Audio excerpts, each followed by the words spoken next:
The muscular system starts taking shape when the embryo is just a flat little pancake made up of two layers: the epiblast on the dorsal or backside, and the hypoblast on the ventral or front side.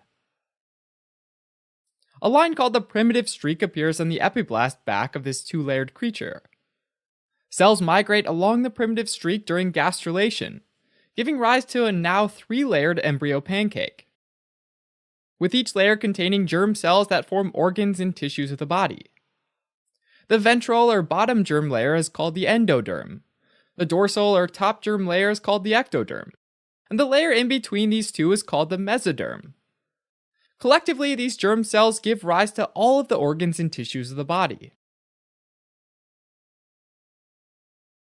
During week 3, the embryo transitions from a flat organism to a more tubular creature by folding along its longitudinal and lateral axes. At the same time, a solid rod of mesoderm called the notochord forms on the midline of the embryo. Above the notochord, the ectoderm invaginates to form the neural tube, an early precursor for the central nervous system. This is the embryo's first symmetry axis, and the mesoderm on either side of the neural tube differentiates into 3 distinct portions.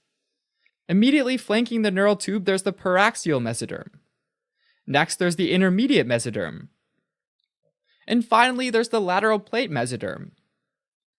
Between the cells of the lateral plate mesoderm, small gaps appear and coalesce to form the intraembryonic coelom, which is a cavity inside the embryo's body. This cavity separates the lateral plate mesoderm into 2 layers, a parietal layer in contact with the ectoderm, and a visceral layer in contact with the endoderm. The paraxial and lateral plate mesoderm gives rise to the skeletal muscles in our body.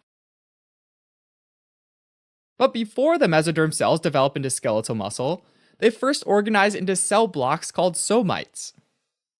Somites arise in pairs from a combination of paraxial mesoderm cells and mesenchyme, which is a soupy fetal tissue containing pluripotent cells.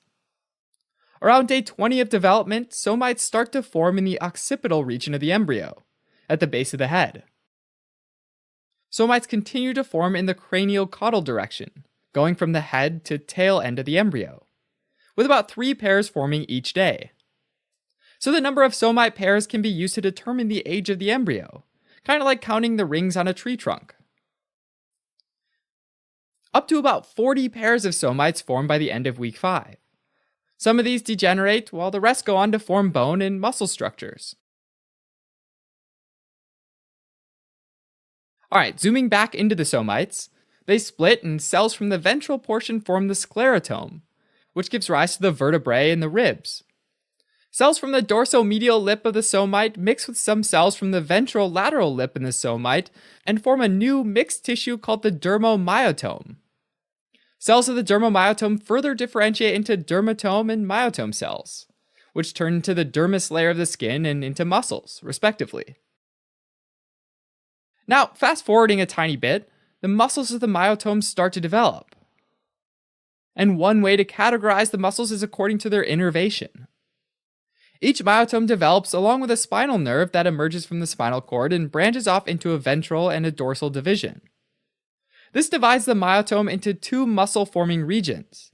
The first is the epimere, which gives rise to the muscles of the back, and is innervated by the dorsal rami, or back branch of the spinal nerves. The second is the hypomere, which gives rise to the muscles of the limbs and body wall, and is innervated by the ventral rami, or front branch of the corresponding spinal nerve. Now, another way to categorize muscles is according to their origin. So if we rewind again, lateral to the somite, there's an area called the lateral somitic frontier that separates the somites from the parietal mesoderm flanking them. Kind of like a border between 2 countries, this line splits embryonic mesoderm into 2 distinct territories, the primaxial domain and the abaxial domain. The primaxial domain originates from somites around the neural tube, so it's mainly composed of paraxial mesoderm. Primaxial mesoderm cells receive signals from the neural tube and the notochord, and differentiate into back, shoulder, and intercostal muscles. The abaxial domain originates from the parietal mesoderm, as well as migrating somite cells that cross over the lateral somitic frontier. Abaxial mesoderm cells receive signals from the parietal mesoderm and differentiate into abdominal wall muscles, limb muscles, and one muscle in the neck, the infrahyoid muscle. Finally, the last little guy we didn't mention here is the syndotome, which arises between the sclerotome and the myotome. And the syndotome gives rise to the tendons, which are flexible collagen cords that attach skeletal muscles to bone. Now, early muscle cells are called myoblasts, and they merge into long spindles of muscle tissue called myofibrils. These myofibrils bundle together and fuse to form cylindrical skeletal muscle fibers. As an analogy, if you were to hold a bunch of straws, the individual straws would be the myofibrils, and the whole bunch would represent one muscle fiber. Now, cardiac muscle is closely related to skeletal muscle in structure, but differs a bit in that it can contract and relax continuously and automatically. Cardiac muscle forms when visceral mesoderm cells wrap around the primitive heart and differentiate into cardiac myoblasts, which form cardiac muscle. Finally, there's smooth muscle. Smooth muscle lining the gut tube develops from visceral mesoderm cells, whereas smooth muscle cells that line the arteries derive from visceral mesoderm cells as well as neural crest cells.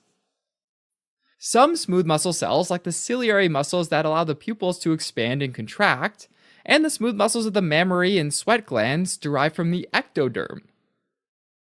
To remember these ectoderm exceptions, think about a woman named Victoria.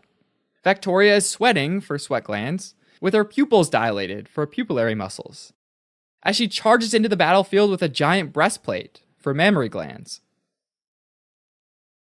Alright, as a quick recap. During development, mesoderm cells differentiate into the majority of the body's muscular tissues, forming the skeletal and cardiac muscle, and most of the smooth muscle. The only muscles that don't arise from the mesoderm are the smooth muscles of the pupils and the sweat and mammary glands, which instead arise from ectoderm.